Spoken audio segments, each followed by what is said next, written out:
Okay, good afternoon, everyone. You guys know me. I'm Nancy Quinn, previously Ganzakoffer, and I am here today with Mike Peterson. This is a special conversation with the Science in Design that I'm doing with Mike because I think it's that important for you as designers to understand this element of your professionalism that I don't know if you guys really understand. So, Mike, why don't you introduce yourself and let everybody know what we're going to be talking about today? Okay, thank you, Nancy, and thank you for having me. Mike Peterson, and I'm the founder of Science in Design. I have an interesting background. I spent most of my career in the publishing business with running titles like House Beautiful, Country Living, Colonial Homes. Also, I jumped into the furniture business for a few years, running a company called Labarge out of Holland, Michigan. I jumped back into the publishing business to run Lux magazine for a lengthy amount of time, and about 10 years. And it was interesting because it was during my last year or two with Lux magazine that I met an architect in Denver, Colorado by the name of Don Ruggles. And we were sitting there having lunch. I know the date and time, December 15th, 2015. I'm meeting Don Ruggles, and during lunch, all he wants to do is talk about how beauty improves health. And for the first few minutes, it was going right over my head. And then all of a sudden it hit me. And I'm thinking, wait a minute, if beauty improves health and designers create beauty, ergo designers improve health. And that's what science has now documented and confirmed. And that is that you, the interior designer, science considers to be an alternative health resource. And that's the word I've been trying to get out now since that meeting with Don Ruggles. I left Lux a year later to spend the rest of my career helping the industry realize its role as an alternative health resource. And boy, I did not realize you'd been doing it for that long. Yeah, technically it started right after I left Lux magazine around 2017. Wow, that's amazing. And I mean, just as a human, I know when I'm in places that feel good to me, around me, to what's around me, the colors, the feel, the textures, everything, I feel better being out in nature, right? So I'm a layperson compared to your education in this field. So everybody seems to be talking about how neuroaesthetics is becoming part of like the design world, the design lexicon. Explain exactly what neuroaesthetics means. So we have people just watching on Instagram, on YouTube, on Facebook, and other LinkedIn. So tell everybody what it is. Well, neuroaesthetics is a spin-off of the discipline of neuroscience. Neuroaesthetics, if you break the word down, is a convergence of science and design. Neuro being the brain and physiological, and aesthetics, of course, being beauty, nature, and fine design.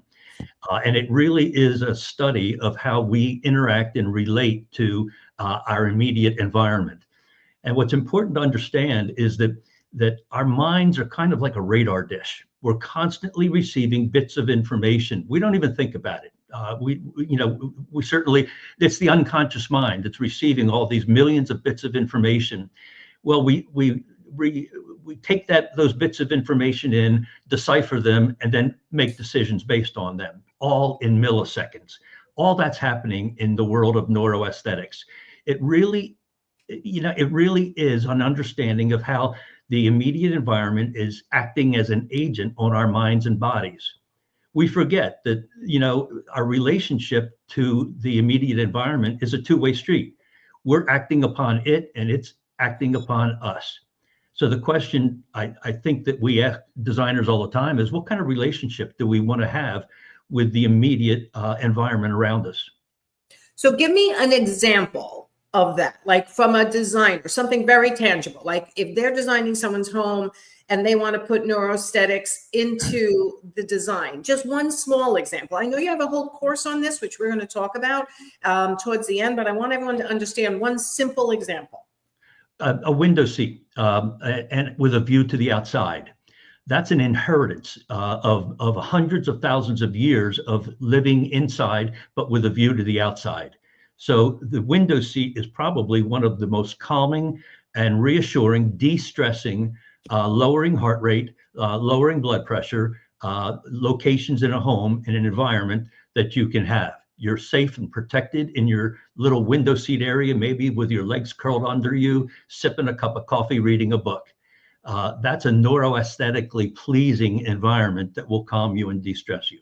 It's amazing because as you were talking, I'm thinking, whenever I'm stressed, I try to go, my husband and I go, like, where's our happy place? Let's go back to our happy place. Mm-hmm. And for a long time, my happy place was like on a couch in front of a window that I used to sit and decompress, right? And and now it's like the beach or our lanai, where you're still inside. Like you say, it's safe, but you're viewing the outside. So as a designer, giving your clients that ability to bring the outside in is just one small example of neuroaesthetics. And it is. And Nancy, it's interesting because I know that designers intuitively understand the sense of neuroaesthetics, and we'll talk about biophilia in a minute. They understand it, but what's happening is that science is now documenting those instincts and those intuitions, and confirming that the intuitions are correct. And so you now have science actually enhancing the value perception, value proposition of what interior designers do. It's a major game changing. It's almost a revolution what's happening in the world of interior design now, with being based on and supported by science, facts. So this is evolving basically, right? Mm-hmm. This whole field. So this is a question you had. I'm not sure I even understand the question, to be honest. Like, what does evolutionary inheritance have to do with design today?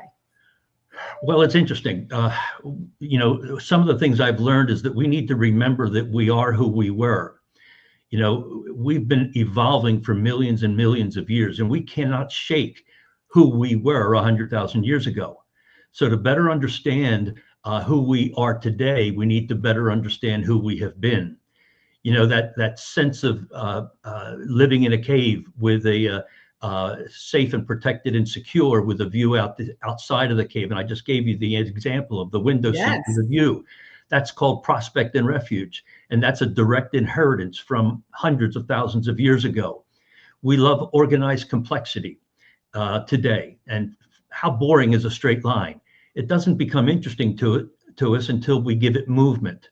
And so the complexities of the geometric complexities of tree canopies and shapes of leaves, in nature, there are no straight lines or right angles. So all of these are embedded in our DNA. We don't have a choice. This is who we are. And it's fascinating to think about and learn from, that we are who we have been.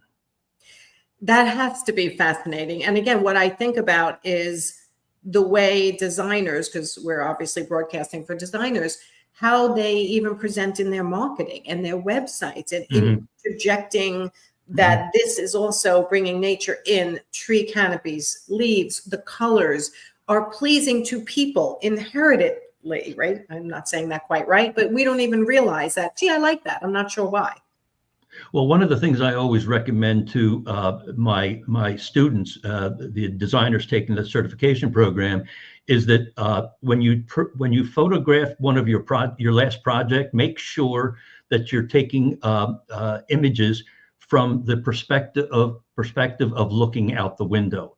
So because it is so calming. So when somebody scrolls through your website, that's going to stop them faster than some other images, just because it's so rewarding. It's instinctive to them. They don't know why they're going to look at that image a little longer, but it's just something that is part of our evolutionary inheritance. And that goes the same with like animals and faces and right. So so what is the medical industry saying about this particular type of design, where you're actually saying that beauty is going to influence somebody's mood, it's going to influence their day? What is science actually saying about it, and what role are they playing in this research? Well, the medical industry, like neuroscience, is well ahead of all of us in the design industry in understanding our ability to improve health.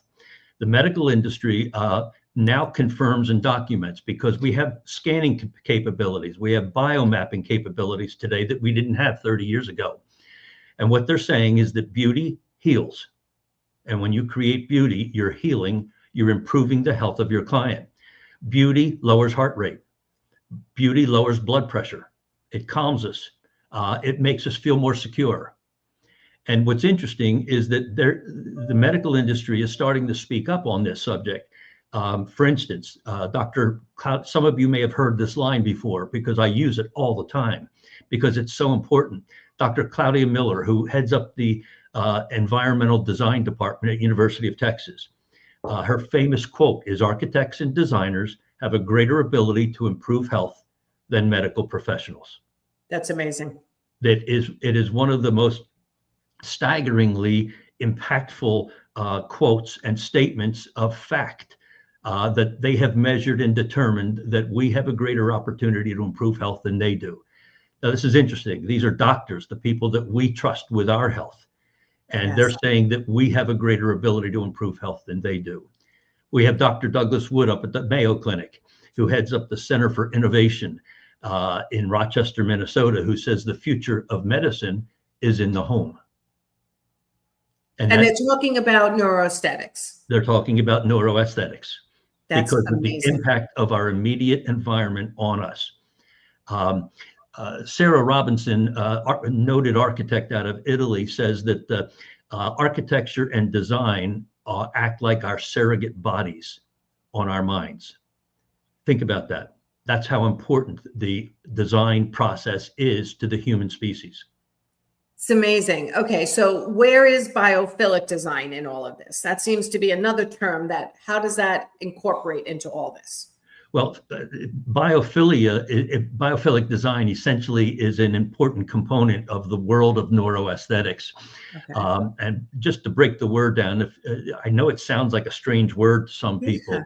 Biophilia, if you break the word down, bio meaning nature, and philia is the opposite of phobia. So philia means love of. And so we're talking about love of nature.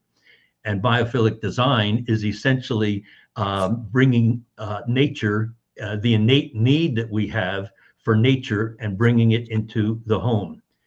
Again, we've spent only Susan McSalmon has measured this. She's the head of, she's at Johns Hopkins, and she says that 0.01% of our species time has been in the modern environment. 99.99% of our species time and history has been in nature. We need nature. It's encoded in our DNA. It's just part of who we are. And so biophilic design is essentially designing for that innate fundamental need that we have for nature. What do they say about log cabins and glass houses? Oh, yeah. Right? Oh, yeah. And houses on the sides of mountains and things. Exactly. I mean, there's a sheer beauty in nature, and bringing that sheer beauty into the home very, very effectively lowers heart rate. It lowers blood pressure. There are health studies that have been done around the world. The Rusk Institute in New York, for instance, a couple of years ago, did a study of 107 cardiac patients. They prescribed for those patients time spent in a nursery, not just to walk through the nursery, but to literally put their hands in dirt and plant flowers. And the result after just 30 minutes was an average decrease in the heart rate of 5 beats per minute.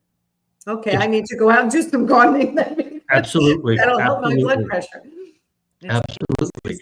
And what you have, and you have hospitals now around the world being built using biophilic design. There's the Kutek Puat Hospital in Singapore that is kind of like the standard in the hospital industry today. What's it called? It's a Kutek Puat, P-U-A-T. I had to practice that a lot. Yeah, I was going to say, I'm trying to write it down and I can't even. Okay. Yeah. And it's kind of like the standard for the medical industry. If you're an architect ready to put pencil to paper, drawing up a new hospital, you make a pilgrimage to Singapore. You have Maggie Center at St. James University in the United Kingdom, 100% biophilically designed. So these other countries are dealing with beauty and biophilia to heal their patients right in the hospital level. Not even, are they going into the homes yet? Are these other countries actually incorporating more of this than we are? Oh, very much so. Very much so. Before we even get into the international aspect of biophilic design, one last thing about what's happening in this country. You have major corporations spending billions of dollars to build headquarters 100% biophilically designed. You have Apple. Every workstation at Apple in their new headquarters in Cupertino, California, every workstation has access to natural sunlight and greenery. Amazon has 390 different species of plant life. Microsoft is building conference rooms in treetops. Etsy in Brooklyn, New York is 100% biophilically designed. The workstations are hanging cocoons. Really? All because they know that biophilia increases creativity, productivity, and as a result, profitability. So they're putting their money where their mouth is. Technology, basically, Yeah. right? These companies you named, Apple, Amazon, Microsoft, Etsy, are all online businesses. So their employees are always at the computers, like most companies these days. So this is allowing a little bit of more balance in their day and nature, which is going to help with morale and health and the rest. Yep. Okay. So the other countries are building hospitals. What else are they doing that what are they ahead of us? Yeah, they're very much ahead of us in terms of using biophilia. In Canada, for instance, back in November of 2018, the medical industry in Canada authorized doctors to send patients to art galleries and museums as a way to improve their health. The beauty of the art has a measurable impact on the patient. In Singapore, back to Singapore. By the way, Singapore considers itself the city in a garden. And all of the building codes now in Singapore are written in such a way that requires biophilic design. In Japan, they have something called Shinrin-yoku. Now, most people haven't heard that phrase, but translated, it means forest bathing. And so there was a study done in the early 1990s of like 400 different patients where doctors would send the patient into the forest to spend time to calm them. The result was a decrease in the heart rate of 6 beats per minute. It was so successful that Shinrin-yoku is now a medicine in Japan. Doctors, instead of prescribing a bottle of Xanax, they prescribe time spent in the forest. I've read about forest. What did you call it? Forest bathing. Forest bathing. And I had read a while ago, it's barefoot, feet on the ground, energy, we're part of the earth. And there's specific methods to that work better than others. Well, just remember, again, it goes back to our evolutionary inheritance. 100,000 years ago, we didn't have shoes. Our feet were connected directly to the mossy textures of the forest. That's who we are, a direct connection with the earth. It's pretty amazing. And for designers to start changing their positioning and their marketing, I just met with someone this morning who graduated from your certification, and they are so excited. And part of what I'm advising them to do is start incorporating, like you're doing, teaching us. They have to teach their residential homeowners or contractors, whoever they're marketing to, how this can change the end user's experience as a homeowner and how it's going to affect their health. Like they literally have to market themselves differently. What do you advise them to do? Well, first of all, learn the language, learn the lingo, and get comfortable with it. Neuroaesthetics is a big word. I know that. And if you're not familiar with it, you're not going to be prone to using it. Yet it's the future of the design industry. So get familiar with the language and don't be afraid of it. And I will tell you that we have several of the graduates of the certification program that are now regularly using the language. I actually wrote a few down here, and I want to give to everyone. Erica McLean in Dallas, Texas, her headline on her website is "Our Science-Based Design Process." Now, you wouldn't have heard that 10 years ago. Right. Jenny Pippin in Central North Carolina, her headline is "The Science of a Happy Home." Dayhouse Studio in Utah, "Bridging Interior Design and Health, a New Paradigm for Design." Elon Design, just outside of DC. Neuroaesthetics, the science of how beauty and art affect our mind. Trisha Turk in Colorado Springs, the interior design firm dedicated to the beauty of well-being. And Rendezvous Design down in Fort Lauderdale, wellness is the new wealth. Those are just a few of the examples of what's happening in the world of interior design today because of this newfound study and benefit of neuroaesthetics. And these designers have a leg up. They have a unique marketing position in their marketplace because they're the first in the market talking about it. And their value perception and their ability to charge more because they're improving health, not just creating pretty rooms, is making a difference in their business. I can see that. And, you may not know this or not, but one of my first episodes on Well-Designed Business, Luann Nagara's podcast, was Niche is Rich and Broad is Broke. This is really the perfect niche for designers who aren't sure. Like, I can design for everyone. I get that. I can coach everyone, but I coach interior designers because that's a specialty and that's what helps me communicate directly with those people. If you're doing this neuroaesthetic designing, you want to speak directly to the people who are interested in this and the ones who are starting to, hear about forest bathing. Like it's almost like educating them further so they understand that you're the knowledgeable person as a designer who has this certification and that you can really make a difference in their family. And Nancy, one of the other things that we've started to do at Science and Design is when I do my presentations and we do our summits, one of the things I hear back from designers is, gosh, I wish I had known this 20 years ago.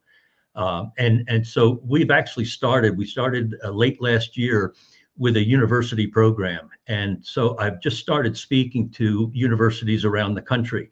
Nice. Last year I spoke at Michigan State. I just spoke 2 weeks ago at Western Carolina University. I'm speaking in a month at Savannah College of Art and Design. And so I'm saying this because for anybody listening, if you're connected to a university design school and you have any connections, I would love to get this word out and start talking to the students, the new generation or the next generation of interior designers, because they sit there and their eyes just go bug-eyed when they hear that where they're headed is a health-based industry. And it's fun to watch the expressions and to hear their sense of awe as they learn how to be an interior designer. So if you're connected to any university, feel free to write to me, mike@scienceanddesign.com. I'd love to talk to you about it. I think that's amazing. And I feel like with the way the world is changing right now, this could save the interior design industry in a way. Right?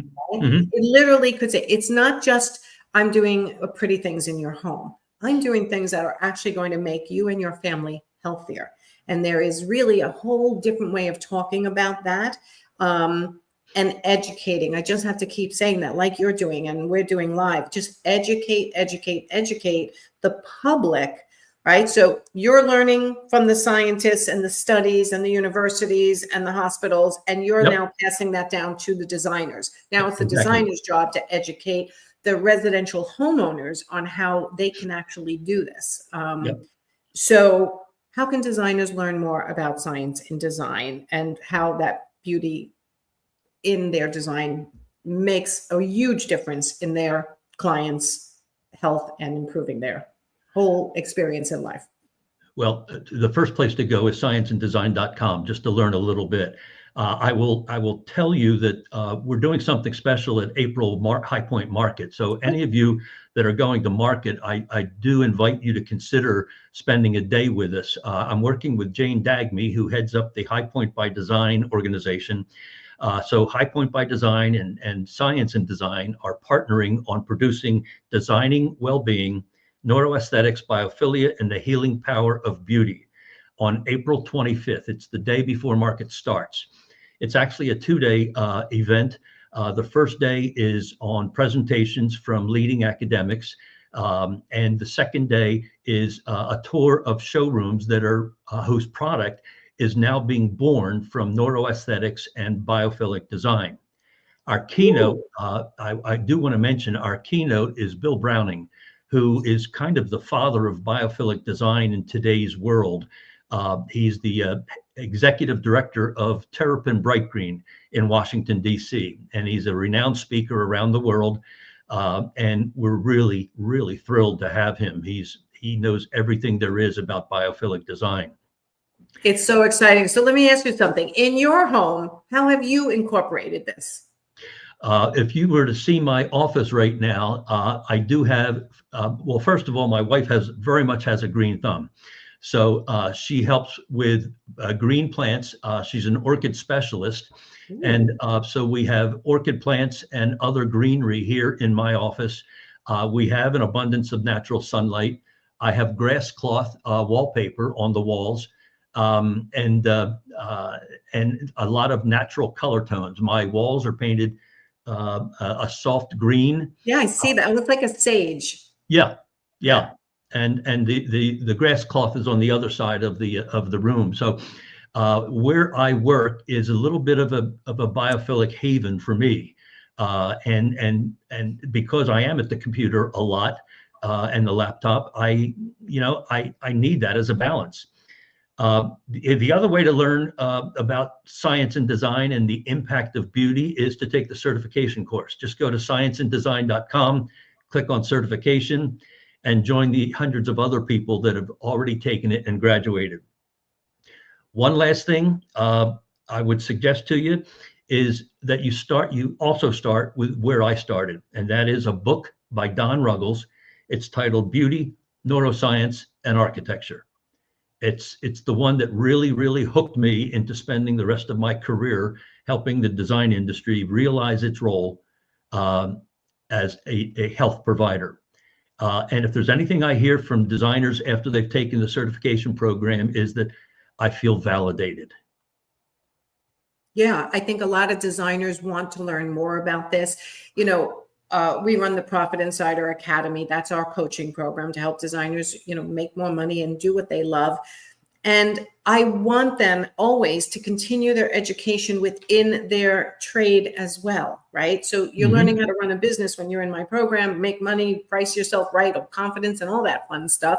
But you have to always continue your education as a designer in order to be able to keep up on the industry. And that doesn't mean just meeting with your reps and going to High Point. It means learning new skills, deep diving into the way things are made and the things that can really change their design to make their clients feel better and feel happier. I think it's amazing. And I think there's huge communities coming up. So I met with one of your graduates, and talking to her about how to market this properly was so much fun. And I think if someone's actually enthused about this, like you are, and after taking your certification course, they're enthused, because I met with one of them, right? She's like, oh my God, this has just pulled together everything that I've been trying to do for my clients for years. It's given me the words now, the studies, the science behind it. So she feels confident now to start going out there and saying, I'm an expert. And that could end up making her more money as well. Right. Understand. And Nancy, you might want to mention how you're going to be helping them get started with the partnering with Science and Design. Yes. So I am giving a free half-hour coaching session to anyone who graduates with the Science and Design certification, because I want to help you figure out how to market this and educate even more people. That's my minor contribution to all this. And it's exciting to me because so every single person is really excited to get this out there and start talking about it and implementing it. It's amazing. I love it. Well, we're changing the future of design. There's no question about it. 10 years from now, it's going to be terribly exciting to see how we're marketing ourselves and being thought of as an industry as an alternative health resource. As an alternative health resource. I want to end there because I think that interior design is becoming an alternative health resource for people. Not just mental health, physical health is changed by these principles that you can learn how to incorporate into your design by going to scienceanddesign.com, correct, Mike? Yep, scienceanddesign.com. So it's above Mike's head, scienceanddesign.com. Go there and check out the certification course. What's it called? Science and Design Certification. Perfect. Okay. And how long is it? For how much commitment do they need to make? It's an online course. It's self-paced. So Yeah, so self-paced, 22 classes, and online. Perfect. And Jane's watching on Instagram. So hi, Jane. Jane Dagme is watching on Instagram. So you'll be seeing her. You'll be seeing her in High Point as well. I haven't seen her in years. So I'm hoping to at least swing by on one of the days that you're there, because I am going to High Point this year. So anyone who's interested in understanding how interior design actually improves and enhances people's health, and this could be a niche for you that is exciting, interesting, and up and coming, please go over to Science and Design or attend Mike's live in-person High Point. Is it a training? Is it a 2-day? What are you calling it? It's an educational 2 days of education with academics and a couple of designers who have already graduated from the program. Will be talking about how they're beginning to market themselves as an alternative health resource. So awesome. It's filled with some really, really good speakers. It sounds like it's going to be fantastic. Well, I'm so glad I could come live with you today, Mike. And Nancy, thank you. Spread the word even further. And I'm happy to do it again. I think it's pretty amazing. Thank you very much. All right. All right, Mike, thank you. And everyone, we will see you soon. Please go over to scienceanddesign.com and check this out. It is something that as a professional, you should at least be aware of and put it on your radar as something you want to educate yourself in. Otherwise, you might be missing the boat in interior design as it's developing in the future, because this is definitely the future of design. All right. Talk to you soon. Bye, everyone.